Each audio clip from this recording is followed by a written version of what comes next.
নমস্কাৰ বন্ধুসকল, আপোনালোকৰ ভালেই নিশ্চয়। djhepahvlogৰ আন এটি ভিডিঅ'লৈ আপোনালোকক স্বাগতম জনাইছোঁ। আজি মই লৈ আহিছোঁ তিতা ফুলৰ এবিধ ভাজি। এবিধ দেখিছেনে? খাই পাইছেনে বাৰু? এয়া শুকান ভাজি, তিতা ফুলৰ শুকান ভাজি। ইয়াৰ লগতে দিম মই আলুগুটি, এটা পিঁয়াজ দিম। মই গছজোপা আপোনালোকক দেখুৱাই দিছোঁ। এইজোপা গছ এইজোপাতে ফুল ধৰে, ফুল এপাহ লাগি আছে, দেখুৱাই দিছোঁ।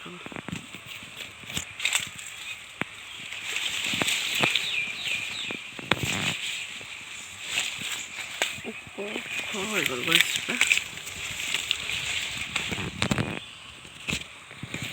এইজোপা দেখিছেনে? এইপা এনেদৰে ফুলে। পাহিবোৰ মই এনেদৰে ঠাৰিৰ পৰা এৰুৱাই লৈছোঁ। ঠাৰিবোৰ টান টান হয়, খাবলৈ বেয়া হ'ব। আলুগুটিবোৰ মিহি মিহিকৈ এনেদৰে কাটি লৈছোঁ।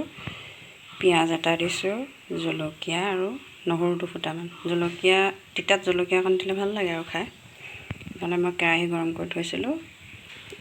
এতিয়া দিম তেল অকণ সৰহকৈ দিব।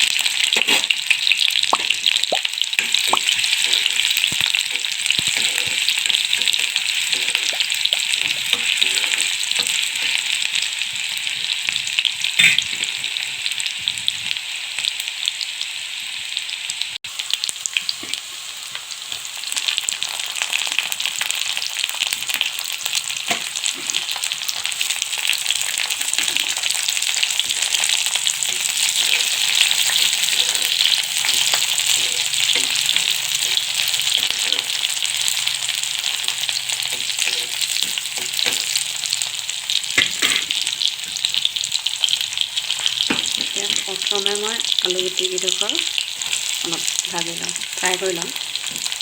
তিতা ফুলখিনি সিজোতে বেছি সময় নালাগে।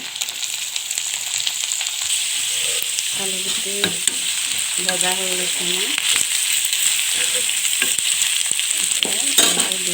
ফুলখিনি ইয়াত মই নিমখ হালধি সোৱাদ অনুসৰি দি লৈছোঁ।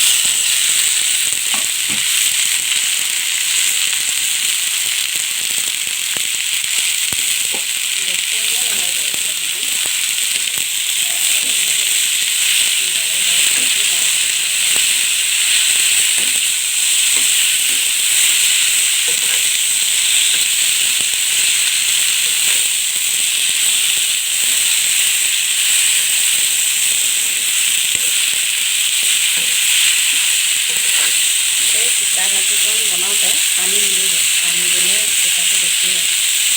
পানীটো যদি থাকি যায় তিতা পৰিমাণটো বেছি হয়। মই তিতা ফুলৰ ভাজি ৰেডি হৈ গৈছে।